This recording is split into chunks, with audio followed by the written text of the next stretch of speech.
For the last several years, I've watched our country change, and we all have, really. Except there's one aspect of it that I'm just not so sure everybody sees, because when I say change, people are like, oh, bread's expensive, and, that's not at all what I'm talking about. I'm talking about the economy changes or anything like that. I'm talking about really, as a country, where we built our foundation on doesn't exist anymore.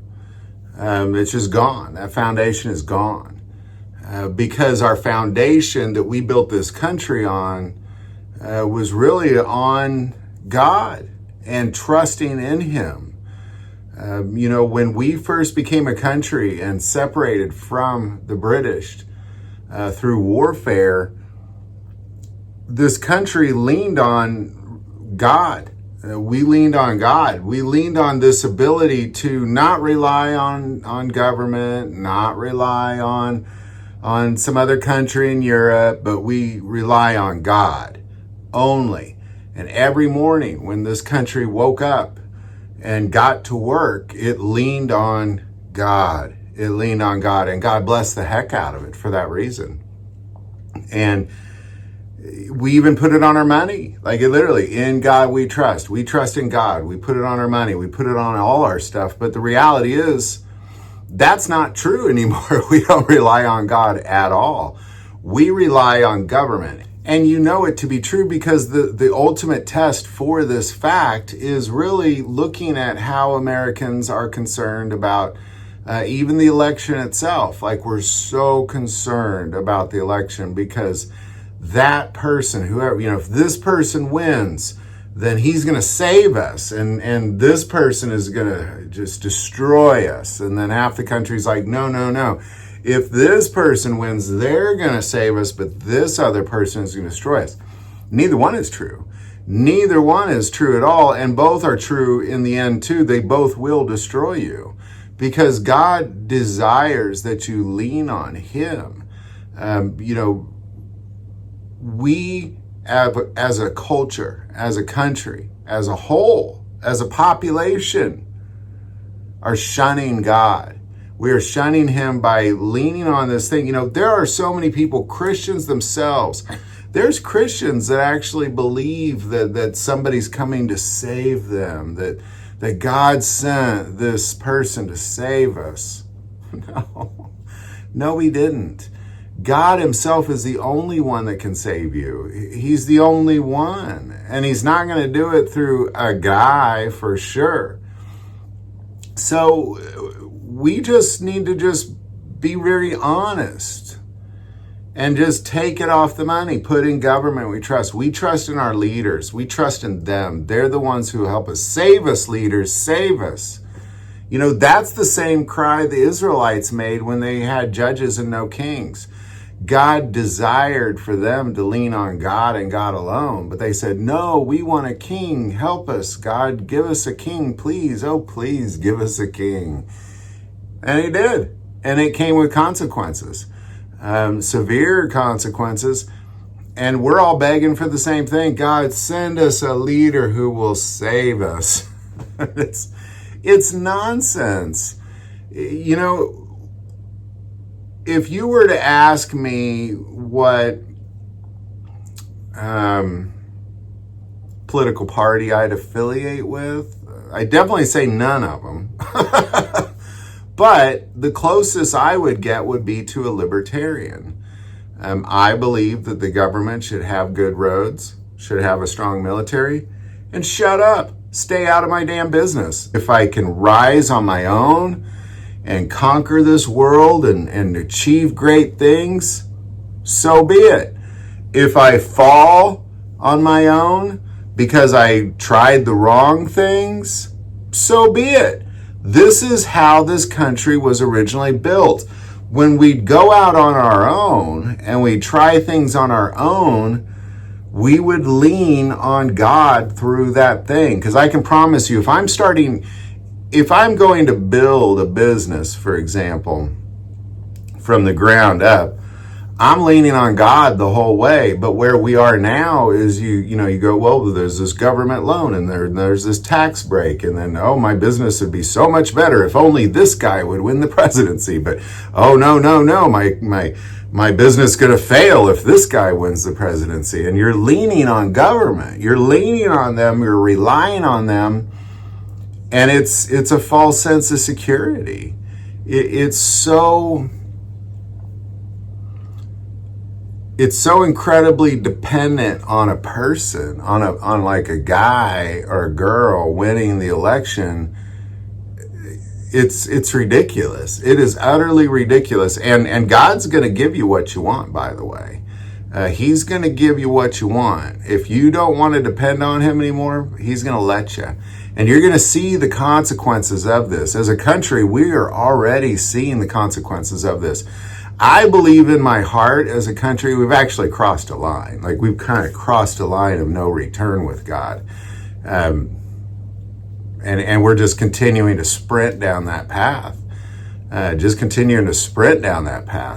leaning on government, on, save us, politician, save us, favorite politician. Not at all leaning on God, Almighty God. Because in the end, I don't care who wins the election. It won't affect me at all.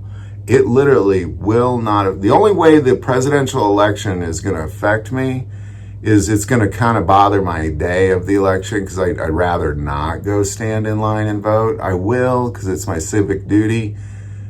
That's it. I could care less.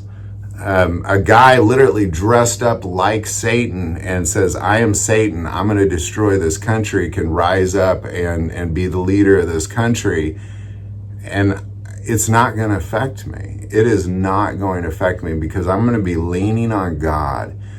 And what I mean by lean on God is when I wake up every morning and I have need of something, whether it be food, water, shelter, money, a breath of air, whatever the case may be, I'm going to lean on God for that thing, not that guy. Like, I'm not leaning on that guy for anything. And as a matter of fact, if his influences start to affect me, then I'll shift the way I do things in my life. For some reason the economy's crashing and the whole country's on fire, then I'll put out the little piece of fire around me and I'll go about my day. Like, that's how it works. If the whole country's on fire, eventually I'm just going to move. But I'm not going to rely on a guy. And you're relying on a guy. You're relying on government to help you. Like, somehow, government, help me, government, help me. Or, oh, my life is so terrible because of the government. You're blaming the government on your own problems. Everything's so expensive. The government's fault. So go on with your life. Lean on him and him alone. Forget about all that other nonsense. And I promise you, the rest of the world is just going to fade away from your consciousness. And you're going to be focused on him and the loving guidance that he gives you, and the way he takes care of you, and the way that he protects you, and the way he gives you the resources you need, and the way he disciplines you that you need. Like, he's going to give you everything you need. But we don't want it. We just want, oh no, what's the government got for me? How are they going to help me? Or how are they hurting me? Or, oh no, this whole world's terrible because of this guy, or the whole world's terrible because of that guy. None of it's true. You're all just being sucked into media relations frenzy, and you're just feeding on it. You just, did you hear what this news station said? Did you hear what my favorite news station said?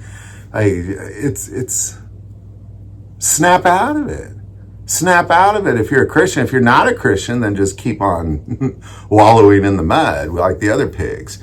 But if you are a Christian, you need to snap out of it. And you need to just realize God is in charge. Whoever is going to be the president is not up to you. It is up to God and God alone, period. Sorry, it's the truth. It's in the Word of God. He anoints the kings. It's up to him and him alone. There's nothing you can do about it. The only thing you can do is get up every day, and all of the things that you desire and need, you need to lean on God for. And the rest of that stuff is just going to fade away from your consciousness, and it's not even going to be important anymore. I remember one time back in 2020 during the I don't remember, point in the election when it was really stressful. Kind of everything from like October to January. But I remember being really stressed about it. And I was taking a walk with my son, and he was like oblivious to it. Like I don't even know if he knew there was an election. And here we are, we're living the same life. Like we live in the same house, we're breathing the same air, we're listening to the same things, we're eating the same foods, we're receiving the same weather. Everything was exactly the same. We live in the same home. But yet I was worried and he wasn't. And I learned a lot in that moment that we choose, like he's having the same experience I have. I've just am focused on what the media told me to focus on. He's focused on whatever the heck he wants to be focused on as a teenage boy. And that's the difference. And we need to be more like a child in this thing, It only matters enough to get up that day and do your civic duty. And after that, that's all that it actually matters. And then the rest is up to God, period. And you either trust him or you don't. If you do, you're not worried about this stuff. If you don't, you're really worried about this stuff. And that's really what it comes down to. And I think deep down, we all know it to be so.